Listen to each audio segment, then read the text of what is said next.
connaissance financière n'est pas un problème unique à une quelconque population. Elle affecte tout le monde, hommes et femmes, jeunes et vieux, en passant par toutes les races et toutes les couches socio-économiques. On ne peut pas se permettre d'être passif et ignorer ce problème. Ces paroles sont de John Hope Bryant, conseiller en capacité financière du président Obama. C'est avec ces paroles de ce grand économiste et financier que nous recevons Yao Félix, il est coordonnateur du PEF, le programme d'études financières, un programme qui a été initié et conçu par le ministère de l'Éducation nationale de la République de Côte d'Ivoire. Monsieur Yao Félix, bonjour. Bonjour. Alors, vous êtes en fonction au ministère de l'Éducation nationale, plus précisément coordinateur d'un nouveau programme, le PEF. Qu'est-ce que c'est le PEF? Le programme d'éducation financière est une action éducative mise en route par la volonté de Madame le ministre de l'Éducation nationale pour apporter, je vais dire, des connaissances, des compétences, mais aussi et surtout la confiance aux différents acteurs du système afin de mieux gérer donc leurs revenus. Voici donc, je vais dire au départ, véritablement tout le sens de ce programme. Qui d'ailleurs, il faut le dire en passant, est une singularité à travers donc le monde entier, parce que généralement ce sont des organisations, je vais dire, de la finance, ce sont des associations de la finance, ce sont des ministères de l'économie, ce sont des fédérations et j'en passe, bancaires qui mettent en place généralement des programmes d'éducation financière. Très bien. Et en Côte d'Ivoire, c'est un ministère de l'éducation et cela est la marque donc de Madame Kandia Camara, ministre de l'Éducation nationale. De la République de Côte d'Ivoire. Absolument. Et nous sommes très contents de vous recevoir sur Business 24. C'est également un plaisir partagé, effectivement, d'être avec vous sur votre plateau. Ouais. Très bien. Alors, qui dit ministère de l'Éducation nationale dit tout ce qui touche aux enfants, aux primaires, n'est-ce pas? Et pas seulement le primaire, également le secondaire, oui. Le secondaire. Ah ouais, le secondaire. Il y a la maternelle. Oui, la maternelle, le primaire, le secondaire. C'est bien. Alors, avec ces trois catégories qui composent l'éducation nationale, le programme intervient. Oui. Donc, c'est un programme qui va former les enfants à quoi exactement? Alors, vous savez... C'est vrai que c'est l'éducation financière, mais il y a quoi dans l'éducation financière? C'est quoi on inculque aux enfants de la maternelle, du primaire et du secondaire? Et parmi ces trois catégories de l'éducation nationale, qui est réellement concerné? Alors, pour répondre, je veux dire, à votre question et pour donner réellement tout le sens de cette action éducative dans le système éducatif ivoirien, il faut dire que, vous savez, de façon générale, nous avons tous un handicap. Notre handicap, c'est le manque d'éducation financière dès le jeune âge. Ce qui explique naturellement que lorsque nous devenons adultes, nous avons toujours des problèmes dans la gestion de nos revenus. Nous avons des problèmes dans notre relation avec les questions d'argent.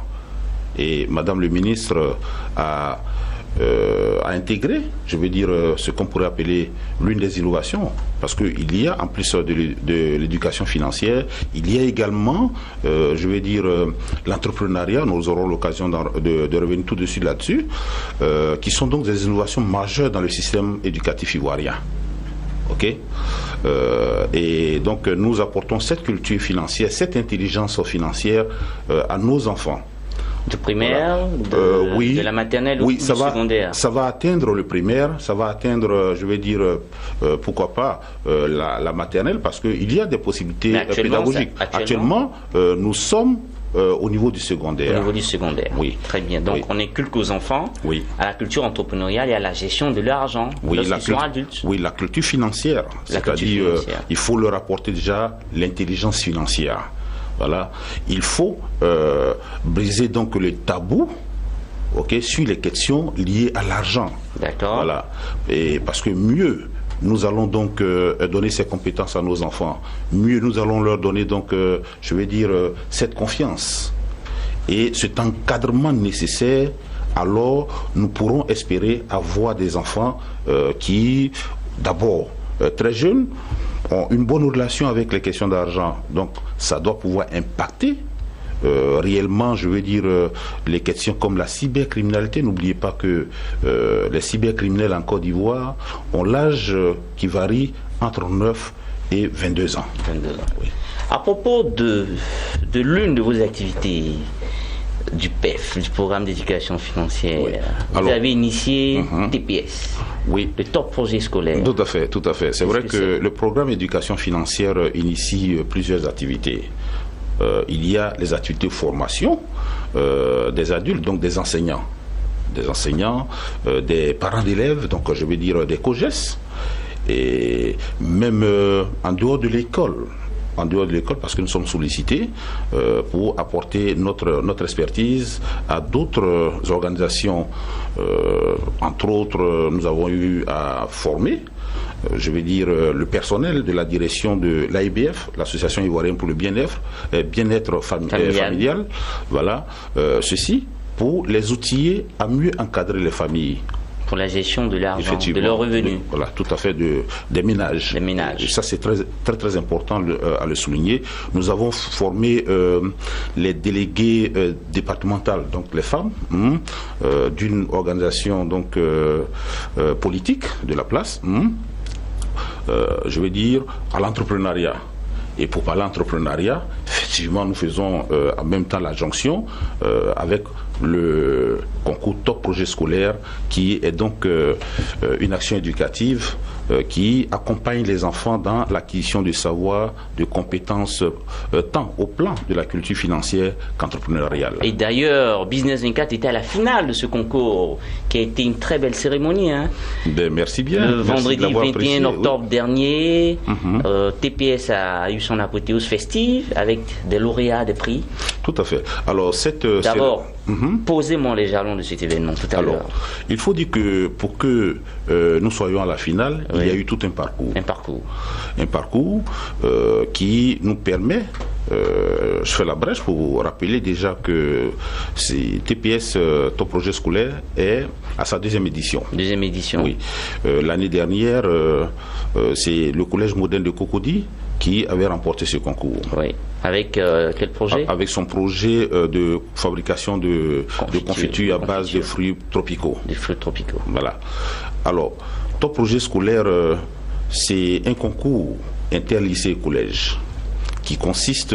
C'est tout l'étendue du territoire ou Abidjan seulement? L'année dernière, c'était donc la phase expérimentale, c'était sur Abidjan. Nous avions commencé avec une direction régionale. D'accord. Voilà. Et cette année, suite aux instructions donc de Madame le ministre, le concours a été ouvert à l'ensemble des établissements du pays.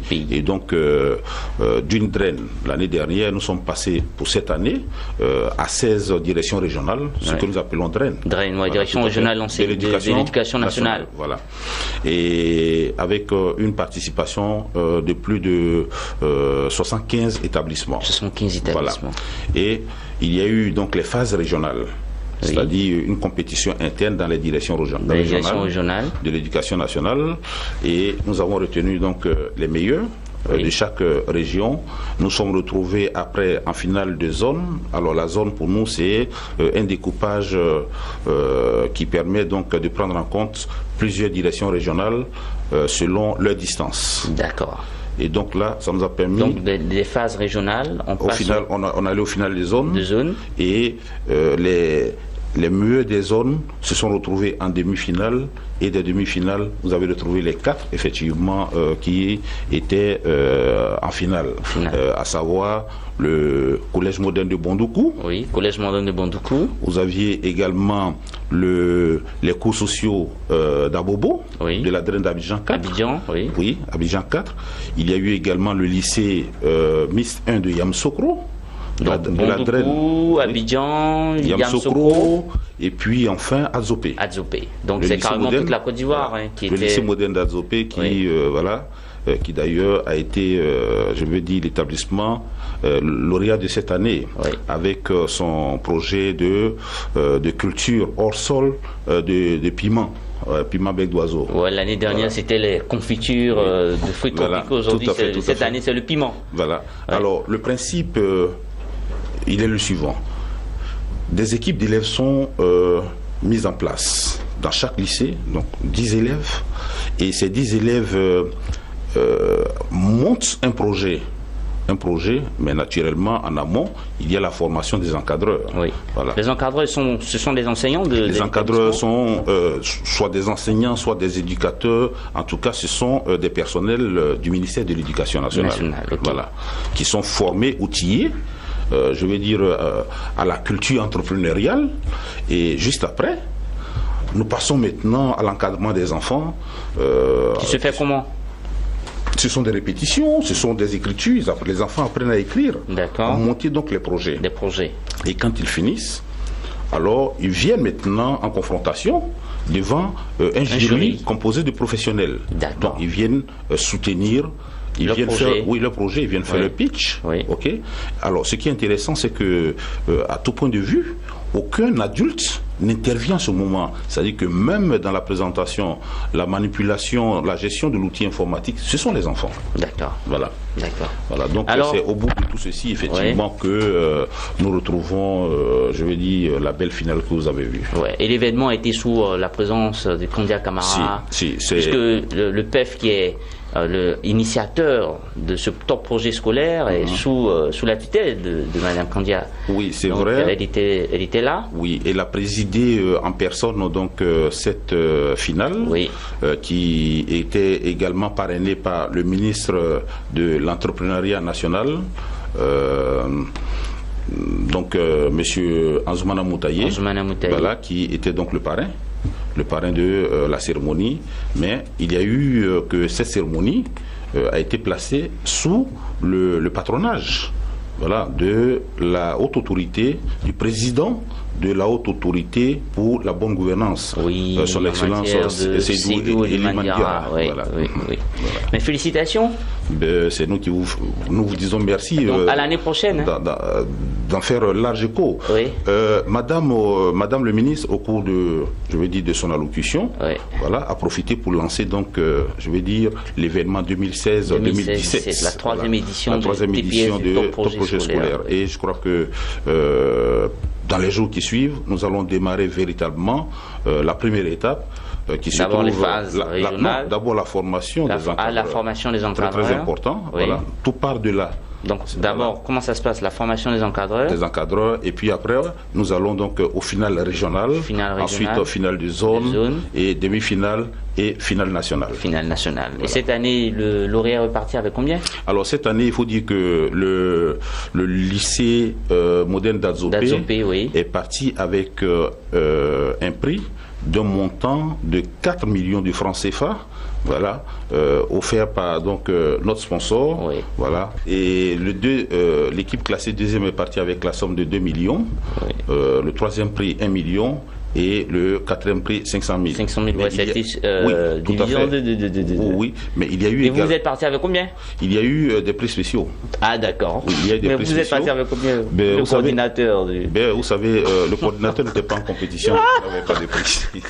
Super. Yao Félix, il est coordinateur du PEF, le programme d'éducation financière, un programme qui existe depuis combien d'années? 2 ans?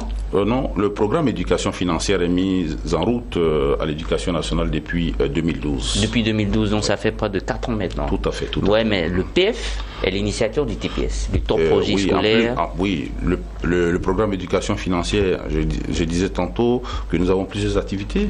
Il y a la formation des enseignants, il y a le concours top projet scolaire dédié à la jeunesse dans le cadre de la promotion de la culture financière et entrepreneuriale, mais nous avons un événement comme, je vais dire, la Semaine mondiale de l'argent, voilà, à laquelle la Côte d'Ivoire participe. D'ailleurs, l'année dernière, nous avions été classés 3e sur 132 pays qui ont participé donc à l'activité. D'ailleurs, j'ai le grand plaisir de vous apprendre que la Côte d'Ivoire vient d'être nominée, donc au Global Inclusion Awards qui vont se dérouler donc en Suède.